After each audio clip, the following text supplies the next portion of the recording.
तो मार्केट का पंचनामा में आप सभी दर्शकों का बहुत बहुत स्वागत है। मैं हूं यतिन मोता और सबसे पहले मेरी तरफ से और सीएनबीसी आवाज़ की टीम की तरफ से आपको दिवाली ग्रीटिंग्स और धनतेरस की बहुत बहुत शुभकामनाएं।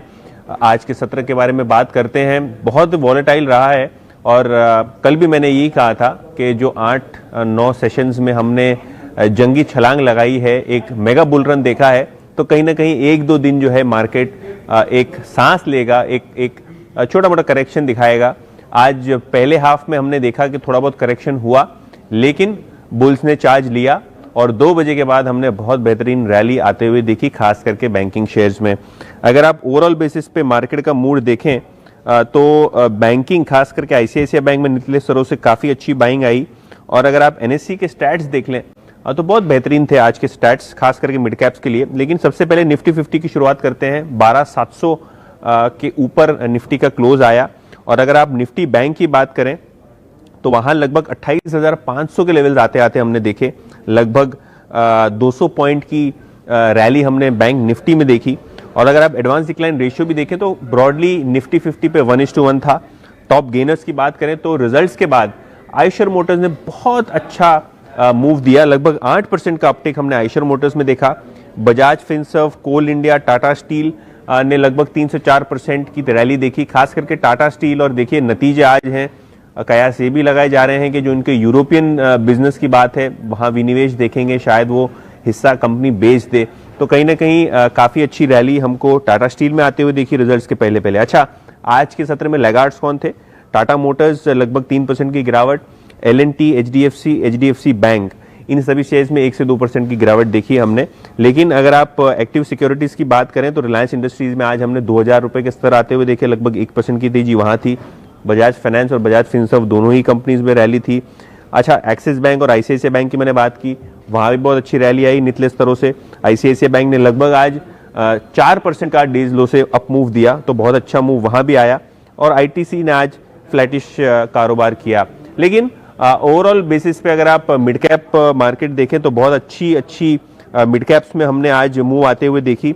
इनफैक्ट अगर आप मिड कैप मार्केट की बात करें तो मैं ये पेज खोल रहा हूं जहां अगर आप देखें तो मार्केट स्टैट्स बहुत बेहतरीन थे। खास करके सेरा सिरामिक्स में एक 10% का अप मूव हमने देखा। जुबिलेंट फूड वर्क्स, जिन्होंने नतीजे येस्टरडे पेश किए, पिज्जा की बिक्री अच्छी हुई है, अनुमान से ज्यादा हुई है, वहां 6% का एक अप मूव आया है। अगर आप टेस्टी बाइट्स की बात करें, इंडियाबुल रियल एस्टेट की बात करें, जहां राकेश झुनझुनवाला ने कल 50 लाख शेयर खरीदे थे, तो इंडियाबुल रियल एस्टेट में लगभग 10% का अप मूव आया। 60 रुपए का क्लोज वहां हमको देखने को मिला। आरती इंडस्ट्रीज हो या दूसरे वॉल्यूम बजर्स हो, बहुत अच्छा मूव हमने वहां देखा। चलिए आज की क्वेरीज हम लोग जल्दी से जल्दी ले लेते हैं, क्योंकि कल भी हमने क्वेरीज काफी अच्छी ली थी। अगर आप ओवरऑल बेसिस पे देखें तो जस्ट एक सेकेंड में खोलेंगे ये, तो शुरू करते हैं बैंकिंग शेयर्स पे। देखिए बैंकिंग शेयर्स पे काफी सारी क्वेरी आ रही हैं। आईडीएफसी फर्स्ट बैंक हो, आईसीआईसीआई बैंक हो, एसबीआई हो। देखिए बैंकिंग में जिस हिसाब से एफआई का पैसा लग रहा है ना, जिस हिसाब से उन्होंने निवेश किया है यहाँ पिछले 7-8 दिनों में, रैली यहाँ से भी कंटिन्यू हो सकती है। क्योंकि देखिए ये लिक्विडिटी ड्रिवन रैली है। फंडामेंटल्स को साइड में रखिए, टेक्निकल्स को साइड में रखिए। जिस हिसाब से पैसे का फ्लो आ रहा है विदेशी संस्थागत निवेशकों से, उस हिसाब से बैंकिंग में यहाँ से भी हमको काफी अच्छा अपमूव दिखेगा। तो अगर आप यहाँ बैंकिंग में निवेश करते हैं तो यहाँ अच्छा अपमूव हमको देखने को मिल सकता है। इसके अलावा अगर आप दूसरी कमेंट्स देखें तो अक्षय मित्तल जी पूछ रहे हैं, चंबल फर्टिलाइजर 157 और सीक्वेंट 154 में उन्होंने खरीदे हैं, 1 साल के लिहाज से क्या दिख रहा है? देखिए फर्टिलाइजर शेयर्स काफी रैली कर चुके हैं। यहाँ से सरकार ने अपना इंटरवेंशन किया है, वो बोल रहे हैं कि वो सब्सिडी जो फर्टिलाइजर की ड्यू है वो देंगे, तो वो एक पॉजिटिव रहेगा। तो चंबल फर्टिलाइजर के लिए एक मीडियम टर्म के लिए ट्रिगर है। सीक्वेंट साइंटिफिक देखिए, अब ये प्राइवेट इक्विटी कंपनी के हाथों के अंदर चली गई है कंपनी, और जिस हिसाब से हमने देखा है कि जब प्रमोटर चेंज होता है, मालिक चेंज होता है, तो एक बहुत बड़ी रैली हमको शेयर्स में देखने को मिलती है, एक टर्न अराउंड देखने को मिलता है। तो सीक्वेंट साइंटिफिक में भी बने रहने की सलाह है। अच्छा, ये सुबिन तलवार हमको पूछ रहे हैं, भारतीय एयरटेल क्या लग रहा है? देखिए जैसे कि मैंने येस्टरडे भी कहा था कि भारतीय एयरटेल की जो अफ्रीकन इकाई है, अफ्रीकन यूनिट है, वहां ये लोग अपने टेलीकॉम कारोबार को बेच देंगे, शायद वहां एक स्टेक सेल होगा, और अगर वो स्टेक सेल होगा तो डिविडेंड पे आउट बढ़ेगा, कर्ज कम होगा भारतीय का कंसोलिडेटेड बेसिस पे। तो भारतीय एयरटेल में बने रहिए, काफी सारे अच्छे ट्रिगर्स हैं और ऊपर के लेवल से 600 650 के लेवल से स्टॉक ने अच्छा खासा करेक्शन दिया ही है, तो बने रहें भारतीय एयरटेल में, कोई ज्यादा दिक्कत नहीं लग रही है। अच्छा, दूसरी क्वेरी आ रही है बाटा पे, शशांक कदम की। देखिए, बाटा रिलैक्सो में ऐसा है कि फेस्टिविटी का डेटा आना बाकी है, नतीजे आना बाकी है, और अगर आप बाटा की बात करें तो जिस हिसाब से रिकवरी प्ले आउट हो रही है उस हिसाब से कंपनी को बेनिफिट होना चाहिए। ऊपर से दिवाली का माहौल है, नवरात्रि में भी सेल अच्छी हुई है, तो अगर आप बाटा की बात करें तो मैनेजमेंट कमेंट्री काफी इंपॉर्टेंट रहेगी, यहाँ बने रहने की एडवाइस करूंगा। तो बाटा हो चाहे रिलैक्सो हो, काफी अच्छी यहाँ अपमूव आने को मिल सकती है।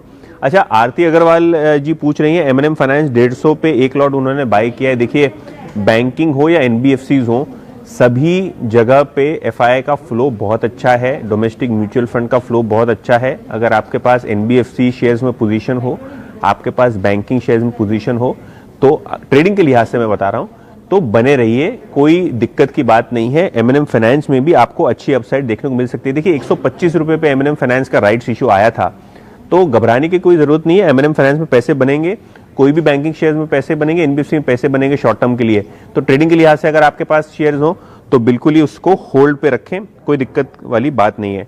अच्छा, राजकुमार जी की क्वेरी आ रही है मारुति सुजुकी, 6815 में उन्होंने 10 शेयर लिए हैं, क्या करना चाहिए? देखिए, जो अक्टूबर महीने की सेल्स फिगर आई है वो रिकॉर्ड आई है मारुति के लिए, और अभी तक जो फेस्टिव सीजन जा रहा है ना, बहुत अच्छा जा रहा है।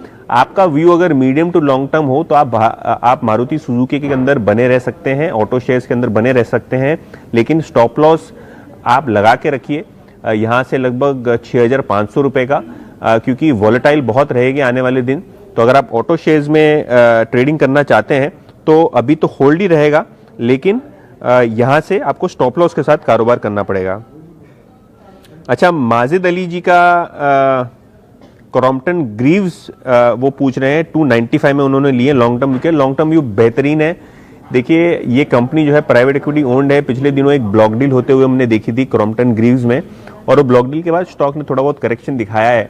तो स्टॉक को थोड़ा बहुत टाइम दीजिए, शायद कंसोलिडेटेड बेसिस पे कंपनी का परफॉर्मेंस इंप्रूव हो सकता है, और थोड़े दिनों के रेस्ट के बाद यहाँ अच्छा अपमूव आ सकता है। तो क्रॉम्पटन ग्रीव्स के अगर आपके पास शेयर हो, क्रॉम्पटन ग्रीव्स कंज्यूमर की बात कर रहा हूं मैं, 295 रुपए में, उसको होल्ड करके रखें। अच्छा, थोड़े बहुत और कमेंट्स देख लेता हूं क्योंकि राजकुमार जी ने बहुत सारे पोस्ट कर दिए हैं। एक सेकेंड, इसको पेज को रिफ्रेश कर लेते हैं पहले।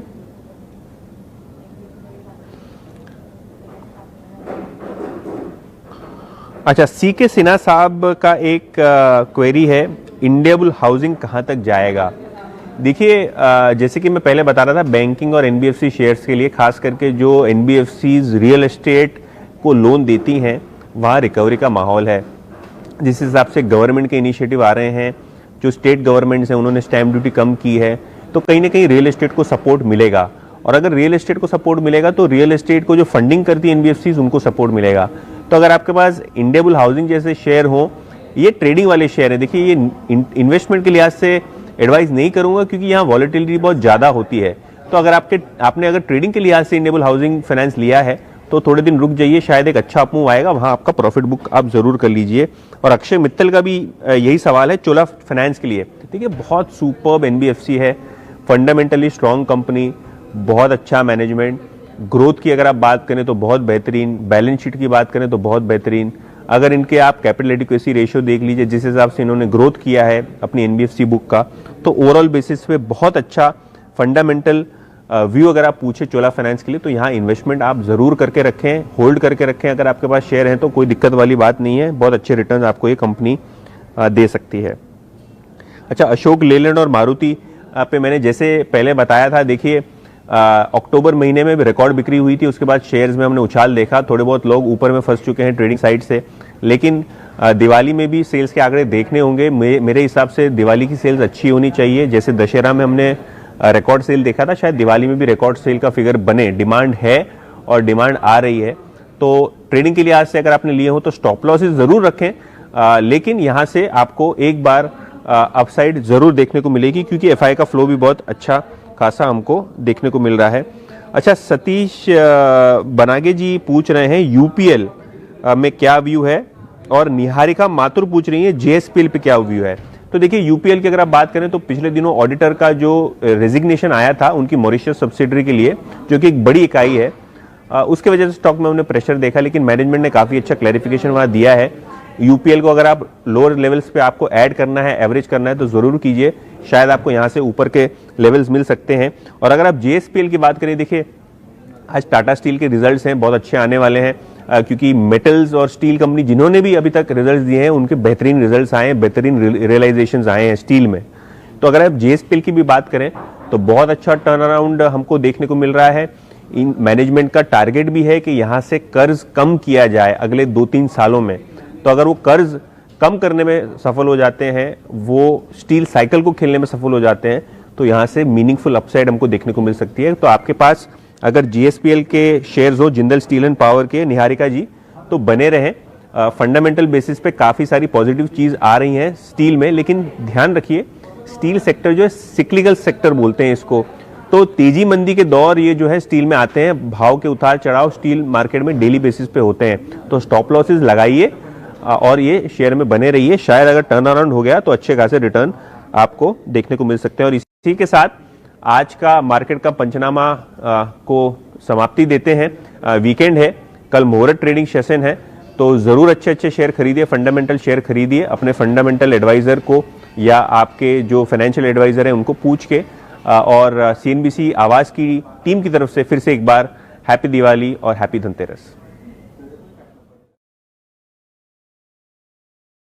फ्रेंड्स, मिलते हैं अगले वीडियो के अंदर, जब तक के लिए गुड बाय।